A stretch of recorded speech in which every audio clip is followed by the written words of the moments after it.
श्रीरामं श्रीरामं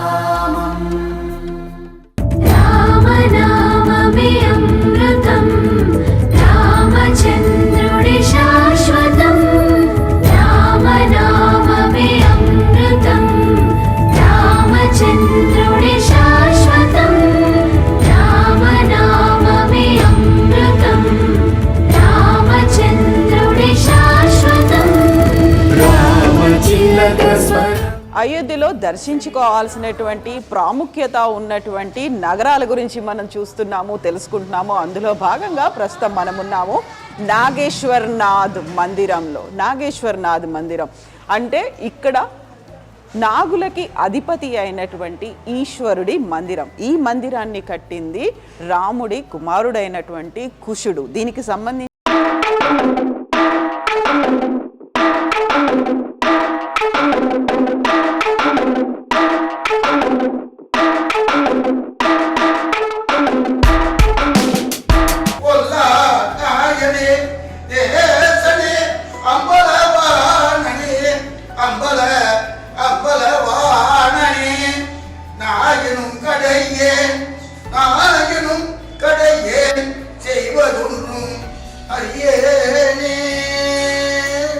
నాగేశ్వర్నాథ్ మందిరం రాముడి కుమారుడు కుశుడు కట్టించినటువంటిది ఈ మందిరం. దీనికి సంబంధించినటువంటి పురాణ గాథ ఒకటి ఉంది. కుశుడు సమీపంలో ఉన్నటువంటి సరయూ నదిలో స్నానం చేస్తున్నప్పుడు తను పెట్టుకున్నటువంటి చేతి కంకణం ఒకటి నీటిలో కలిసిపోయింది. అది మిస్ అయిపోయింది. ఎంత వెతికినప్పటికీ అది దొరకలేదు. అయినప్పుడు అక్కడి నుంచి వెళ్ళిపోయాడు కుశుడు. అయితే ఒక నాగకన్య దాన్ని వెతికి తీసుకొని వచ్చి కుశుడికి ఇచ్చింది. ఆ అభిమానంతో, కృతజ్ఞతతో కుశుడు ఇక్కడ నాగనాథ్ ఆలయాన్ని కట్టించినట్టుగా చెప్తూ ఉంటారు. ఆ అభిమానంతో, అదే కృతజ్ఞతతో కట్టించారు కాబట్టి, నాగకన్య కాబట్టి ఆ నాగు పాములకి అధిపతి అయినటువంటి ఈశ్వరుడి గుడిని కట్టించినట్టుగా చెప్తుంటారు. అయితే ఈ గుడికి సంబంధించినటువంటి ఇంకొక విశిష్టత కూడా ఉంది. అది విక్రమాదిత్యుడి కాలం వరకు కూడా చెక్కు చెదరకుండా ఉన్నటువంటి ఆలయం ఇది. ప్రధానంగా ఆ సమయంలో అయోధ్యలో కట్టినటువంటి వివిధ దేవాలయాలు అన్నీ కూడా డిఫరెంట్ రీజన్స్తో విధ్వంసం అయిపోయాయి, ఐదర్ అడవులతో కప్పివేయబడ్డాయి. అయితే ఈ మందిరం మాత్రమే అలాగే నిలబడింది. అన్ని ఆటుపోట్లని తట్టుకొని చెక్కు చెదరకుండా నిలబడ్డటువంటి దేవాలయం ఇది. ఇక ఆ తర్వాత 1750లో ఇక్కడ సఫ్దర్గంజ్ జమానాలో మంత్రిగా పనిచేస్తున్నటువంటి నవల్ రాయ్ దీన్ని మళ్ళీ దానికి సంబంధించినటువంటి రెనోవేషన్ వర్క్స్ చేశారని చెప్తుంటారు. ఓవరాల్గా దీనికి సంబంధించినటువంటి స్థల పురాణం ఏంటి మనం తెలుసుకుందాము.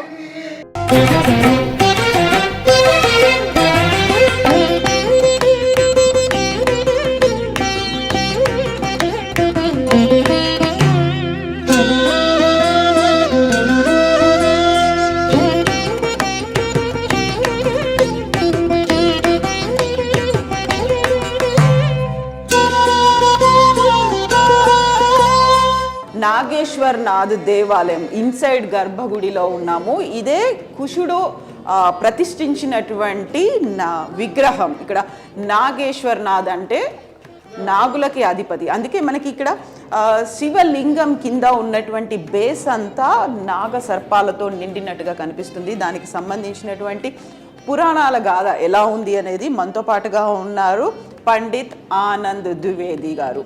ఆనంద్ జీ, जय श्री राम। ओ नमः शिवाय। ओ नमः शिवाय। हाँ, इसके बारे में हम जानना चाहते हैं, पुराण गाथा क्या है इसके बारे में?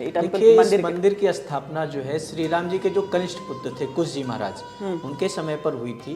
एक बार क्या हुआ था कि जब राम जी अपने लोक को जाने लगे तो उन्होंने अपना राज्य जो है अपने जो भाई थे और अपने सारे पुत्रों में विभक्त कर दिया। तो कुश जी को जो है कुशावर्त राज्य मिला। वो वहाँ पर राज्य करते हुए जब इनको काफी समय बीत गया तो इनको मतलब ऐसा महसूस हुआ कि अब हमें एक बार अयोध्या चल करके, बहुत दिन हो गया है, अयोध्या दर्शन करना चाहिए, वहाँ सरयू जी में स्नान करना चाहिए। तो वो अयोध्या आए, उन्होंने सरयू जी में स्नान किया। तो सरयू जी में स्नान करते हुए उनके हाथ का कड़ा जो कंगन होता है, क्योंकि राजा लोग उस समय आभूषण धारण करते थे, तो कड़ा जो है वो सरयू जी में कहीं गिर गया। और नाग कन्या कुमुदनी जो है उस समय विहार कर रही थी सरयू जी में, उस कड़े को लेकर के और नागलोक को चली गई। तो जब कुश जी को ज्ञात हुआ कि मेरे हाथ में कड़ा नहीं है, तो उन्होंने ध्यान किया। उनको जब सारी कथा मालूम हुई कि नाग कन्या मेरे कड़े को लेकर चली गई, तो उनको बड़ा क्रोध हुआ। उन्होंने कहा नाग ने मेरे कड़े की चोरी की, इसलिए आज मैं पूरे नागलोक को भस्म कर दूंगा, जिससे कि भविष्य में कोई और इस तरीके का दुस्साहस ना कर सके, चोरी ना कर सके। तो उन्होंने बाण का संधान किया और लोगों को भस्म करने के लिए उद्यत हुए। तो नाग लोग बड़े घबरा गए। उन्होंने कहा अब हमारे प्राणों की रक्षा कैसे हो। तो जो कुमुदनी थी, उसके पिता नागराज कुमुद बहुत भगवान भोलेनाथ के बड़े अनन्य भक्त थे। तो उन्होंने कहा अब हमारे प्राणों की रक्षा सिर्फ हमारे भगवान भोलेनाथ ही कर सकते हैं। उन्होंने भगवान भोलेनाथ से प्रार्थना की, हे प्रभु किसी प्रकार से हमारे प्राणों की रक्षा करिए, किसी प्रकार से हमारे प्राणों की रक्षा कीजिए। भगवान भोलेनाथ प्रकट हुए, उन्होंने कुश जी के क्रोध को शांत कराया। कहा हे कुश जी, इस नागों को आप अभय दान प्रदान करें। ठीक है। तो कुश जी ने कहा महाराज इन्होंने तो हमारे कड़े की चोरी की है, इनको दंड तो कुछ मिलना चाहिए। तो भगवान भोलेनाथ ने कहा इस दंड स्वरूप आप इस कन्या का पाणी ग्रहण कर लीजिए, इसके साथ विवाह कर लीजिए, इसको भी दंड मिल जाएगा और जो है आगे से मतलब आपकी बात भी रह जाएगी। तो उन्होंने कहा ठीक है प्रभु, हम आपकी सारी बात स्वीकार करेंगे, लेकिन उस स्थिति में जब आप नित्य प्रति इस स्थान पर हमें दर्शन दिया करें। तो तब से भगवान भोलेनाथ अपने भक्तों के कल्याणार्थ इस स्थान पर विराजमान हैं और कुश जी को दिए हुए वचन के अनुसार नित्य प्रति यहाँ पर दर्शन होता है।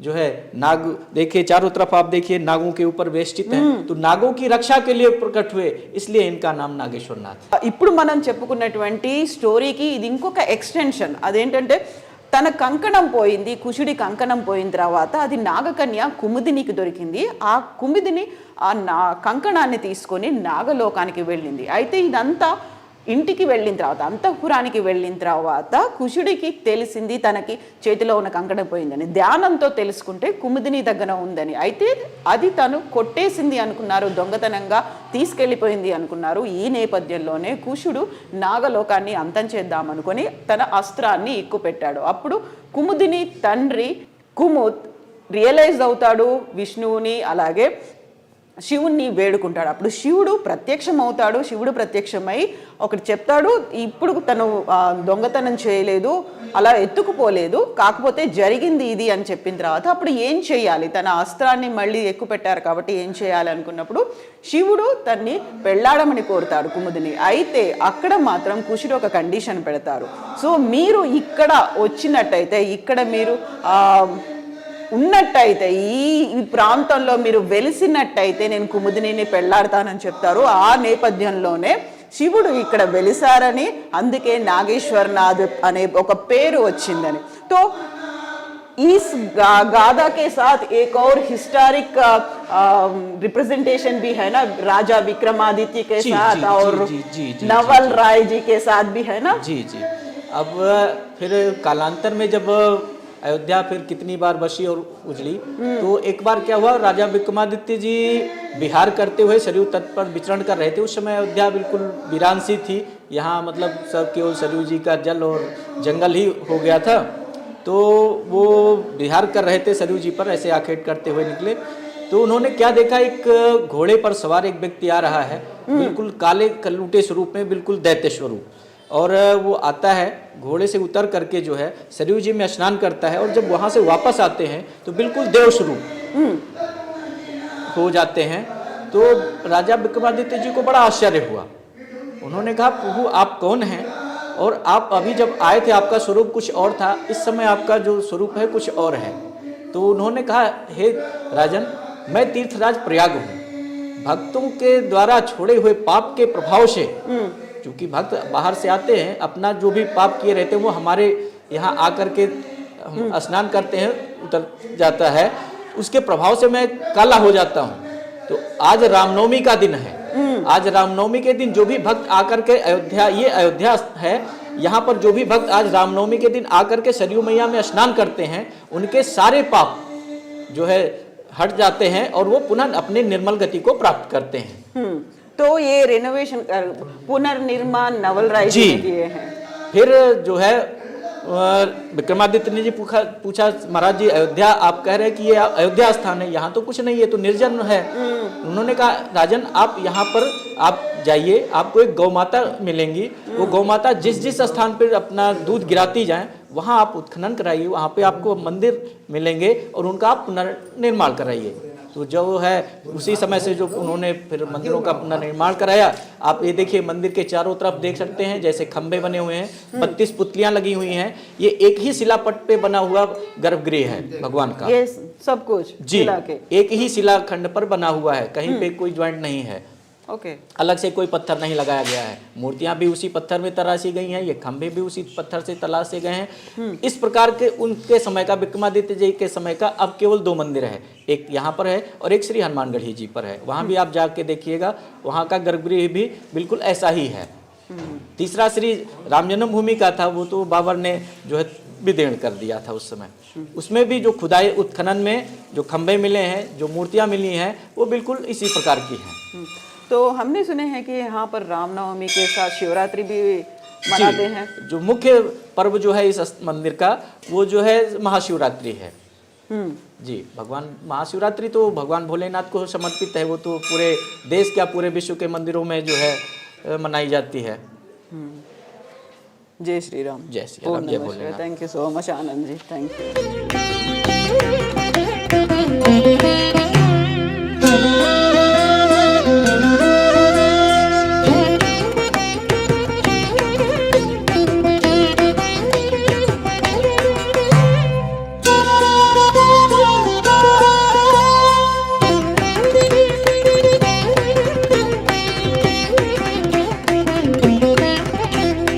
నాగేశ్వరనాథ్ దేవాలయానికి సంబంధించినటువంటి చరిత్ర, రాజా విక్రమాదిత్య కట్టించినటువంటి 3 దేవాలయాల్లో అయోధ్యలో ఉన్నటువంటి రామ మందిరం, ఆ తర్వాత ప్రస్తుతం మనం ఉన్నటువంటి నాగేశ్వరనాథ్ దేవాలయం, లక్ష్మణ్ గారి. అయితే ఆ తర్వాత దండయాత్రలు కావచ్చు, వివిధ కారణాల వల్ల అక్కడ రామ మందిర నిర్మాణం అనేది, అంటే రామ మందిరాన్ని అక్కడ కూల్చేశారు. చివరికి గట్టిగా నిలిచినవి నాగేశ్వరనాథ్ దేవాలయం, లక్ష్మణ్ గారి. సో ఆ తర్వాత దీన్ని రినోవేషన్ అనేది నవల్ రాయ్ చేశారు 1750లో. ఇప్పుడు మనం చూస్తున్నటువంటి ఈ నిర్మాణం అంతా, ఇంక్లూడింగ్ లోపల ఉన్నటువంటి స్ట్రక్చరు, కన్స్ట్రక్షన్, ఇవన్నీ కూడా ఒక ఏకశిలతోనే జరిగినట్టుగా చెప్తున్నారు పండిత్ ఆనంద్ జీ. ఇక్కడ ఓవరాల్గా మనం చూస్తున్నటువంటి బ్యాక్ సైడ్ నిర్మాణం అంతా కూడా ఏకశిలతోనే జరిగినట్టుగా చెప్తున్నారు. ఒకే ఒక కొండని తొలిచి కట్టినటువంటి నిర్మాణంగా. అయోధ్యకి వచ్చినటువంటి భక్తులు ఎవరైనా దర్శనం చేసుకోవాలి అనుకుంటే నాగేశ్వరనాథ్ దేవాలయం అయోధ్యకి రామ మందిరానికి అతి సమీపంలోనే ఉంది. సరయూ నది ఒడ్డున ఉంది. ఇక్కడ ఘాట్లు కూడా ఉన్నాయి. నది స్నానం చేసి దర్శనం కూడా చేసుకునే అవకాశం ఉంటుంది. ఇక్కడ రామ్ నవమితో పాటుగా శివరాత్రి ఉత్సవాలను కూడా పెద్ద ఎత్తున నిర్వహిస్తూ ఉంటారు. శ్రీరామ